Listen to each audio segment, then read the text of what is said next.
Hey friends, welcome once again to your channel Dreamshot. 30,000 में कौन सा कैमरा आपके लिए बेस्ट है? तो 30,000 के अराउंड जब हम बात करते हैं, it's mainly for beginner photographers, जो लोग शायद पॉइंट एंड शूट में फोटोज क्लिक कर रहे हैं या फिर मोबाइल फोटोग्राफी कर रहे हैं, लेकिन अभी they want to use a proper camera. अगर मैं अपने आसपास या इंटरनेट में लोगों को देखूं तो बेसिकली मुझे दो टाइप के लोग दिखते हैं बिगिनर फोटोग्राफर्स में।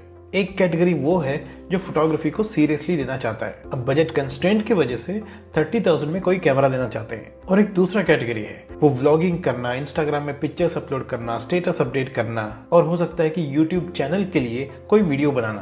तो ये अलग टाइप की कैटेगरी है। इन दोनों कैटेगरी में अगर आप दूसरे कैटेगरी में बिलोंग करते हो, जहाँ पे आपको ऑनलाइन कंटेंट बनाना है, खास करके जिसमें वीडियो का कंट्रीब्यूशन ज्यादा है, इन दैट केस मेरा सजेशन होगा go for a good smartphone. उसी रेंज में कोई स्मार्टफोन ले लो, आपको इंस्टाग्राम के लिए या फिर दूसरा रेगुलर चीज के लिए आपको अच्छा फोटोज मिल जाएंगे, आपको अच्छा खासा वीडियो ऑप्शंस भी मिलेंगे। खास करके अगर आप वीडियो शूट करने के बारे में सोचते हो तो इस पर्टिकुलर रेंज में आपको फॉलो फोकस नहीं मिलेगा। मतलब आपको कैमरा के पीछे रहना है शूट करने के लिए। अगर कैमरा के पीछे कोई नहीं है तो कैमरा आपको फॉलो नहीं करेगा, आप पे ढंग से फोकस नहीं करेगा। लेकिन इस रेंज में स्मार्टफोन कर सकता है और बहुत अच्छे से करता है। तो आप एक ऑनलाइन कंटेंट क्रिएटर हो या फिर आप एक सीरियस बिगिनर फोटोग्राफर हो, इस तरीके से आपको सोचना पड़ेगा। अगर आप सीरियस फोटोग्राफर हो then you have to buy a camera.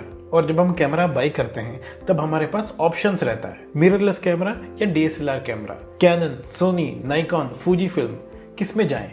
हम सबको पता है कि फ्यूचर मिररलेस का ही है, अनलेस कोई दूसरा ही टेक्नोलॉजी ना आ जाए। DSLR का टाइम ऑलमोस्ट खत्म हो रहा है, ऑलमोस्ट पूरा इकोसिस्टम जो है वो मिररलेस का बनने वाला है। लेकिन 30,000 के रेंज अभी भी एक्सेप्शन में है। इस रेंज में अभी भी DSLR डोमिनेट कर रहा है। और ब्रांड्स के बारे में सोचेंगे तो कैनन, सोनी और निकॉन है। निकॉन का प्रॉब्लम यह है कि वो उतना एग्रेसिवली अपना मार्केटिंग नहीं कर रहा है, उतना अच्छा मॉडल्स रिलीज नहीं कर रहा है, क्योंकि एक बार आप निकॉन के इकोसिस्टम पे आ गए तो आप निकॉन का लेंस लोगे, उसका एक्सेसरीज लोगे, उसी इकोसिस्टम में रहने का ज्यादा चांस है। और निकॉन काफी टाइम से पैसिव हो चुका है। मतलब अगर आपको एक टाइम पे अपना कैमरा अपग्रेड करना है, इन दैट केस कैनन और सोनी का अच्छा ऑप्शंस रहेगा।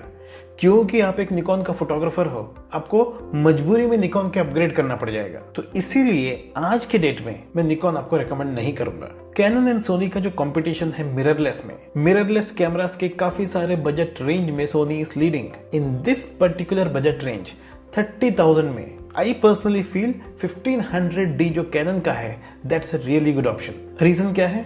रॉबस्ट बॉडी है, अच्छा डिजाइन है और बिगिनर्स के लिए अच्छा मेनू सिस्टम है। ऑब्वियसली आप एक मस्त ऑटो फोकस सिस्टम एक्सपेक्ट नहीं कर सकते, आप एक बहुत ही अच्छा ISO परफॉर्मेंस एक्सपेक्ट नहीं कर सकते।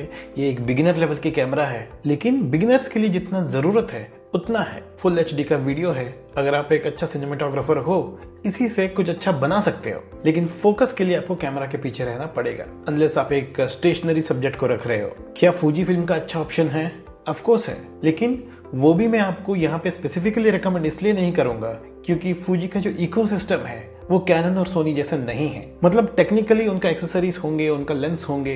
अगर मुझे उसका कोई लेंस चाहिए, मुझे अपने फ्रेंड से बोरो करना है, ऐसे कोई मेरा फ्रेंड्स ही नहीं होंगे जो फूजी कैमरा रखते होंगे। या फिर वो कैनन रखता है या फिर सोनी रखता है या फिर हो सकता है कि कभी निकॉन भी रखता हो। सो ये सारे पॉसिबिलिटीज को जब हम कंसिडर करेंगे, मुझे पर्सनली लगता है 1500D is a good option. लेकिन वो हो सकता है कि एग्जैक्ट 30,000 न हो, 30,500, 30,900 इस टाइप की ऊपर नीचे हो सकता है। और अगर आपको 30,000 थोड़ा ज्यादा लग रहा है, आप चाहते हैं कि उसके अंदर ही हो, तो 28,000, 29,000, 27,000 इस रेंज में हो, तो पॉसिबिलिटी है कि आपको 3000D मिले। एक मेगापिक्सल और छोटे मोटे डिफरेंसेस को छोड़ के 1500 से कोई मेजर डिफरेंस नहीं है। तो सबसे अच्छा ऑप्शन मुझे ये लगता है। लेकिन अब 2018 में रिलीज हुआ था, 2-3 साल हो गया। अब अगर कैनन ने कोई नया DSLR रिलीज किया या फिर उसके बदले में कोई मिररलेस कैमरा बनाया तो उसके ऊपर हम डेफिनेटली डिस्कस कर सकते हैं। लेकिन अभी के लिए मुझे लगता है 1500D is a good option. This is my perspective. अगर आपको कुछ और लगता है then do let me know in the comment section below. Thank you so much for watching this video. अगर आपको वीडियो अच्छा लगा then do let me know by hitting the thumbs up. Please do subscribe to my channel. Thanks again, take care.